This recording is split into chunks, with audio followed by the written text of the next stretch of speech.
नमस्कार विद्यार्थी मित्रांनो, आज आपण मराठी या विषयासाठी लेखन कौशल्य अभ्यासणार आहोत। लेखन विभागातील आपला आजचा घटक आहे बातमी लेखन। बातमी लेखन या घटकाचा हा सेशन क्रमांक पहिला आहे। विद्यार्थी मित्रांनो, तुम्हाला उपयोजित लेखनामध्ये प्रश्न विचारला जातो बातमी लेखना संदर्भात। आता तुमच्या पाठ्यपुस्तकामध्ये बातमी लेखन हा घटक ठेवण्यापाठीमागचा उद्देश म्हणजे की समाजातील जागरूकता आणि नैतिक मूल्यांची जोपासना विद्यार्थ्यांमध्ये व्हावी, म्हणून तुमच्या पाठ्यक्रमामध्ये बातमी लेखन हा घटक ठेवण्यात आलेला आहे। तर आता बातमी लेखन म्हणजे काय, ती कशी करावी, आपण बातमी लेखन कसे करतो, त्याची रचना कशी असावी, त्यामध्ये कोणकोणत्या गोष्टी आवश्यक आहे, या सगळ्यांची माहिती आपण आज या सेशनमध्ये करून घेणार आहोत।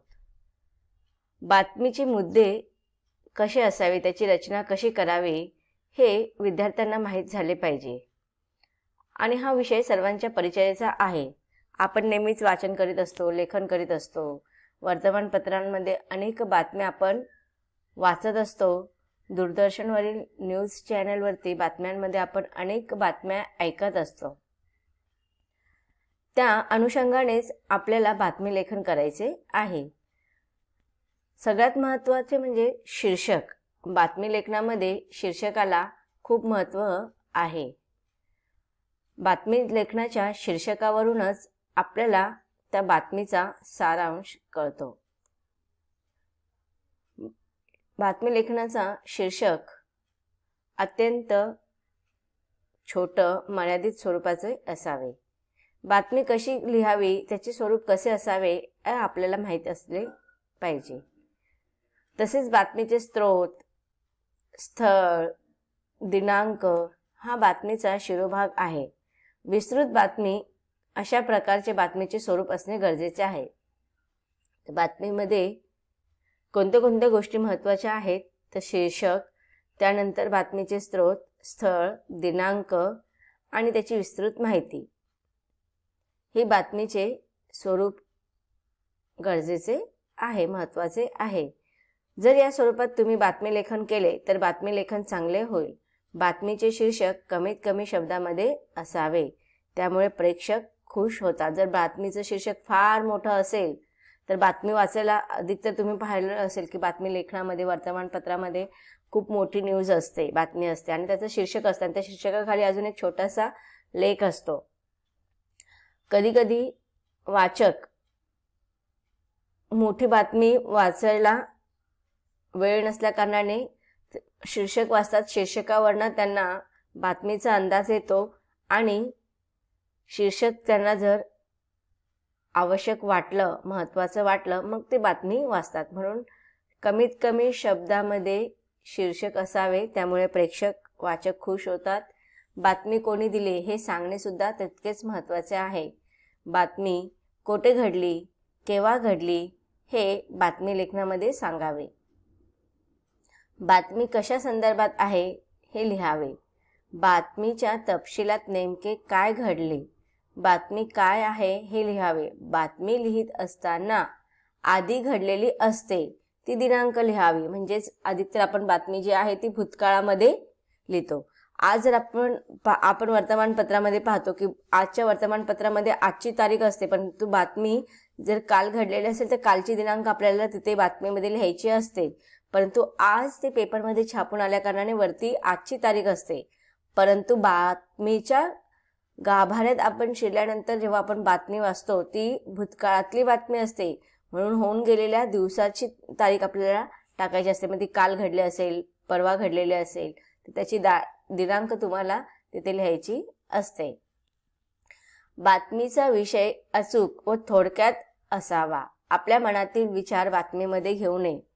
आपण बातमी लिहित असताना आपली माहिती द्यायची नाही किंवा आपल्या विचारांना तिथे जागा द्यायची नाही। तर जी काही माहिती असेल ती थोडक्यात सत्य आणि अचूक अशी माहिती लिहायची आहे।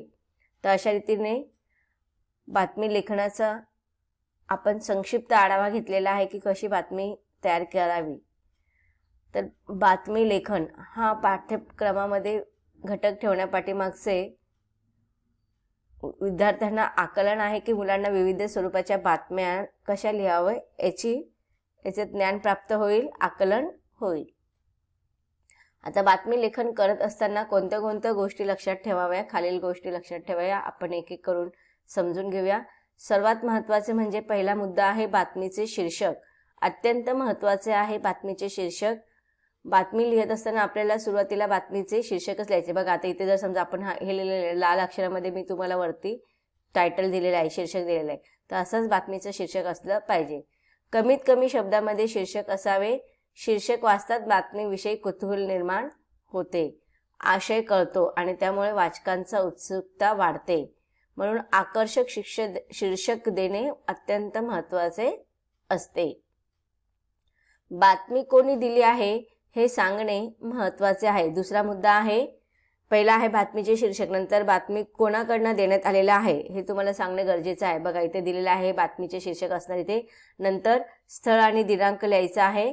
त्यानंतर बातमी कोणाकडून आहे तर विशेष वार्ताहराकडून किंवा आमच्या प्रतिनिधीकडून असं लिहिलं जातं. तुम्ही बातम्या वाचत असाल, वर्तमानपत्रामध्ये अधिकतर लिहिलेलं असतं विशेष वार्ताहराकडून किंवा आमच्या प्रतिनिधीकडून. तर बातमी कोणी दिलेली आहे हे सांगणे अत्यंत महत्त्वाचे आहे, म्हणजेच आमच्या प्रतिनिधीकडून किंवा विशेष वार्ताहराकडून असे लिहावे. त्यानंतरचा तिसरा मुद्दा आहे स्थळ व दिनांक. वर्णन केलेली घटना कोठे घडली, केव्हा घडली हे सांगावे आणि त्याच्यामध्ये स्थळ, जर एखाद्या शहरामध्ये घडलेले असेल, एखाद्या गावामध्ये घडलेलं असेल तर त्या गावाचे नाव, शहराचं नाव लिहायचं आणि दिनांक लिहायचं आहे. केव्हा घडली, कुठे घडली हे सुद्धा आपल्याला त्याच्यामध्ये सांगायला हवे. त्याच्यानंतर मग येते मुख्य बातमी. मग मुख्य बातमीमध्ये तुम्ही थोडे विस्तारित स्वरूपामध्ये बातमी कशा संबंधीची आहे ती लिहावी. बातमीचा तपशील किंवा नेमके काय घडले, बातमी काय आहे हे लिहावे आणि हे सगळं बातमी लिहित असताना आपल्याला विषयाला अनुसरूनच बातमी लिहिली गेली पाहिजे. विषयाला सोडून आपल्याला फापट पसारा बातमीमध्ये लिहायचा नाहीये. तर अशा रीतीने आता बातमी लेखन करताना आपल्याला काय लक्षात ठेवायला पाहिजे तर आपल्या बातमी लेखनाची जी भाषा आहे ती अत्यंत सुटसुटीत असावी. त्याच्यानंतर स्थळ, काळ याचा उल्लेख केलेला असलाच पाहिजे आणि बातमी नेहमी भूतकाळामध्ये लिहिली गेलेली पाहिजे. आपण जी बातमी लिहितो, जसं आपण कथा लिहितो किंवा आत्मकथनात्मक निबंध लिहितो त्याच्यामध्ये भूतकाळाचा उपयोग करतो, त्याचप्रमाणे बातमी लेखनामध्ये भूतकाळाचा उपयोग केलेला असला पाहिजे. बातमी घडून गेलेली असते त्यामुळे ती लिहिताना आपल्याला लक्षात ठेवायची की ती भूतकाळामध्येच लिहिली गेली पाहिजे. भाषेचे उत्तम ज्ञान असावे. लेखन कौशल्य उत्तम असावे. बातमीची जी वाक्य आहेत ती जास्त लांबलचक नसावी तर ती छोटी छोटी असावीत. त्याचप्रमाणे बातमी लिहित असताना त्याच्यामध्ये छोटे छोटे पॅरेग्राफ अर्थात परिच्छेद करावे आणि ते परिच्छेद जास्त मोठे नसावे तर परिच्छेद लहान असावे. बातमीत स्वतःचे मत व्यक्त करू नये. बातमीची भाषा पाल्हाळी नसावी, त्यात नेमकेपणा असावा. तर हे झाले आपले बातमी लेखन करत असताना आपल्याला ह्या गोष्टी लक्षात ठेवायच्या आहेत. आता इथे आपण एक बातमी लेखनाचे स्वरूप अभ्यासणार आहोत. तुम्हाला परीक्षेमध्ये कृती सोडवा असा प्रश्न लिहिला जातो. विषय दिलेला असतो, त्या विषयाला अनुसरून तुम्हाला बातमी लेखन तयार करायचे असते. बातमी लेखनामध्ये जास्तीत जास्त 60 ते 80 शब्दांच्या स्वरूपामध्ये तुम्हाला बातमी तयार करायची असते. जास्त मोठी बातमी तयार करायची नसते. आता बघा इथे तुम्हाला बातमीचे प्रश्न दिलेला आहे बातमी संदर्भात, त्याचा आपल्याला उत्तर लिहायचं आहे. कृती दिलेली आहे तुम्हाला. आदर्श विद्या मंदिर पुणे वार्षिक क्रीडा महोत्सव दिनांक 5/10/2018. इथे तुम्ही 2021 लिहायचं आहे. उद्घाटक व प्रमुख पाहुणे सचिन तेंडुलकर. क्रीडा महोत्सव निमित्त संपन्न झालेल्या वरील कार्यक्रमाची बातमी तयार करा. तर बघा तुम्हाला फक्त एवढाच प्रश्न सुद्धा विचारला जाऊ शकतो की क्रीडा महोत्सवानिमित्त संपन्न झालेल्या कार्यक्रमाची बातमी तयार करा. तुम्हाला 2 प्रकारे प्रश्न विचारला जाऊ शकतो. एक तर तुम्हाला पूर्ण पत्ता दिलेला असेल, त्या पत्त्याच्या अनुषंगाने तुम्हाला प्रमुख पाहुण्याचे किंवा जे अतिथी असतात त्यांचं नाव दिलेलं असेल तर, किंवा मग फक्त क्रीडा महोत्सव निमित्त संपन्न झालेली वरील कार्यक्रमाची बातमी तयार करा. आता ह्या दोन्ही प्रकारे प्रश्न जर विचारला तर आपल्याला उत्तर कसं लिहायचंय? तर जर फक्त तुम्हाला क्रीडा महोत्सव निमित्त संपन्न झालेल्या वरील कार्यक्रमाची बातमी तयार करायची तर प्रारूप तुमचं सेम असणार आहे. फक्त तुमचं शाळेचं नाव वगैरे तुम्ही तुमच्या आवडीनुसार किंवा तुमच्या शाळेचं नाव तुम्ही प्रत्यक्ष लिहू शकतात. आणि प्रमुख पाहुणे म्हणून तुम्ही तुमच्या नगरसेवकांना किंवा शाळेतील मोठे जे संस्थाचालक वगैरे असतात त्यांना तुम्ही प्रमुख पाहुणे म्हणून बोलवू शकतात. आता इथे जर फक्त प्रश्न विचारला क्रीडा महोत्सव निमित्त संपूर्ण झालेल्या वरील कार्यक्रमाची बातमी तयार करा, तरच तुम्ही तुमच्या स्वतःच्या शाळेचं नाव किंवा तुम्हाला आवडत असलेलं एखादं नाव तुम्ही लिहू शकतात आणि प्रमुख पाहुणे म्हणून तुम्ही कोणालाही बोलवू शकतात. परंतु जर तुम्हाला कृतीमध्ये शाळेचं नाव आणि विशिष्ट पाहुण्यांचं नाव वगैरे दिलेलं असेल तर तेच तुम्हाला बातमीमध्ये लिहायचं आहे. तर आता इथे आपण ह्याच कृतीच्या अनुषंगाने बातमी तयार करणार आहोत. आदर्श विद्या मंदिर पुणे वार्षिक क्रीडा महोत्सव, दिनांक आपण हेच टाकणार आहोत, पण इथे आपल्याला फक्त साल बदलायचं आहे कारण की आता आपल्याला 2020 चालू आहे म्हणून इथे आपण 2020 टाकणार. आणि प्रमुख पाहुणे कोण असणार आहेत? सचिन तेंडुलकर. तर ह्या अनुषंगाने आपण बातमी तयार करणार आहोत. पाहूया आपण बातमी. आपलं आता छानपैकी शीर्षक तयार करायचं आहे. सुरुवातीला आपल्याला आपलं शीर्षक काय आहे? क्रिकेटच्या बादशहाचे विद्यार्थ्यांना मार्गदर्शन. बघा आता इथे आपण शीर्षक सुंदर असं शीर्षक तयार केलेलं आहे, आकर्षक आहे आणि हे शीर्षक वाचताना वाचकांच्या मनामध्ये कुतूहल आणि उत्सुकता निर्माण होणार आहे. कारण की इथे डायरेक्ट आपण सचिन तेंडुलकर यांना आपण बोलवलेलं आहे प्रमुख अतिथी म्हणून, पाहुणे म्हणून, परंतु त्यांचं नाव आपण शीर्षकमध्ये टाकलेलं नाहीये. त्यांची माहिती आपण बातमीमध्ये लिहिणार आहोत, परंतु शीर्षकमध्ये आपण कोणतं संबोधन किंवा कोणतं उपमा त्यांना दिलेले, रूपक त्यांना दिलेलं आहे तर क्रिकेटच्या बादशहा. आणि आता क्रिकेटचा बादशाह म्हणजे सगळ्यांना माहिती आहे, सगळ्यांच्या डोळ्यासमोर एकच चित्र उभारतं ते म्हणजे सचिन तेंडुलकर यांचं. म्हणून आपण त्यांच्यासाठी छानपैकी असा उपमा तयार केलेला आहे. क्रिकेटच्या बादशहाचे विद्यार्थ्यांना मार्गदर्शन असं छानपैकी आपण एक शीर्षक तयार केलेलं आहे आणि ते अगदी मध्यभागी मधोमध लिहिलेलं आहे. शीर्षक लिहिल्यानंतर खालच्या ओळीमध्ये तुम्हाला आता जी काही तारीख परीक्षेमध्ये दिली असेल ती तारीख लिहायची आहे. जर दिलेली नसेल तर तुम्ही ज्या दिवशी पेपर लिहत आहात त्या दिवसाच्या 2 दिवसाआधीची तुम्ही तारीख लिहिली तरी चालणार आहे. पुणे 6 ऑक्टोबर 2021 किंवा आज जानेवारी महिना आहे तर तुम्ही डिसेंबर महिना सुद्धा लिहू शकतात. कारण की डिसेंबर महिना आपल्याकडे अधिकतर आपण पाहतो की खेळ वगैरे जे असतात, स्पर्धा वगैरे जे असतात शाळेमध्ये, क्रीडा महोत्सव वगैरे जे शाळेमध्ये असतात ते कधी असतात?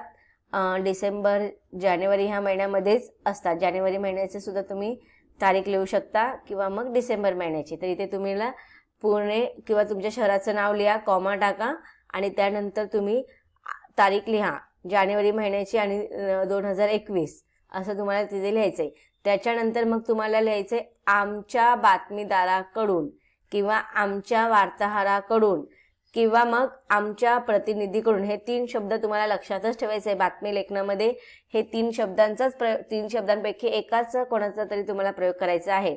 आमच्या प्रतिनिधीकडून, आमच्या वार्ताहराकडून किंवा आमच्या बातमीदाराकडून एवढं तुम्हाला लिहायचं. त्याच्यानंतर मग स्वल्पविराम द्यायचा आहे, कॉमा द्यायचा आणि मग खालच्या ओळीमध्ये तुम्हाला आपल्या बातमीची सुरुवात करायची आहे.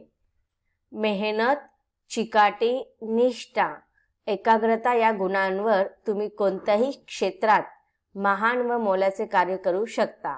यशाचा हिमालय, पराक्रमाचे शिखर तुम्ही गाठू शकता. असा मोलाचा संदेश प्रसिद्ध माजी क्रिकेटपटू सचिन तेंडुलकर यांनी विद्यार्थ्यांना दिला. आदर्श क्रीडा मंदिर शाळेच्या क्रीडा महोत्सवाच्या उद्घाटन प्रसंगी ते प्रमुख पाहुणे म्हणून बोलत होते. मतलब तुम्हाला 2 छोटे छोटे परिच्छेद करूनच बातमी लेखन तयार करायची असते. आता इथे तुम्हाला बघा सांगितलेले सचिन तेंडुलकर यांनी कशा रीतीने मोलाचं विद्यार्थ्यांना मार्गदर्शन केलं. त्यांनी जे काही मार्गदर्शनात्मक शब्द त्यांनी वाक्य जे उच्चारलेलं होतं त्याच्यापासूनच ही बातमीची सुरुवात करण्यात आलेली आहे. पुढे बातमी कंटिन्यू आहे, पॅरेग्राफ करायचा आहे।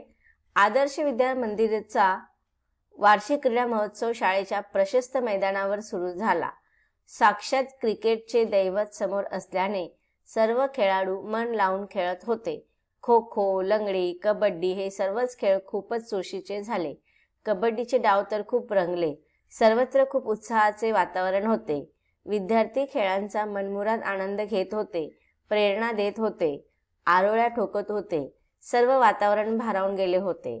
सचिन तेंडुलकर यांनी सर्व खेळाडूंचे अभिनंदन केले, कौतुक केले।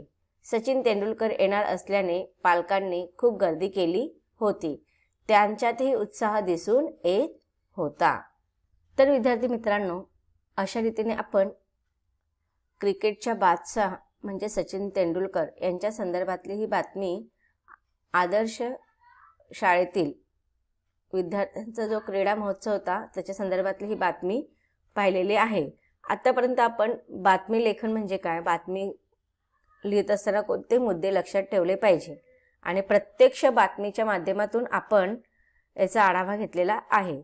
अजून आपल्याला काही बातमी लेखनाचे काही उदाहरणं पाहायचे आहेत आणि त्यावरून तुम्हाला बातमी लेखन कसे लिहावे याचा प्रत्यक्ष अनुभव येणार आहे। परंतु त्याचा अभ्यास आपल्याला बातमी लेखन या घटकाच्या पुढच्या सेशनमध्ये करायचा आहे। धन्यवाद।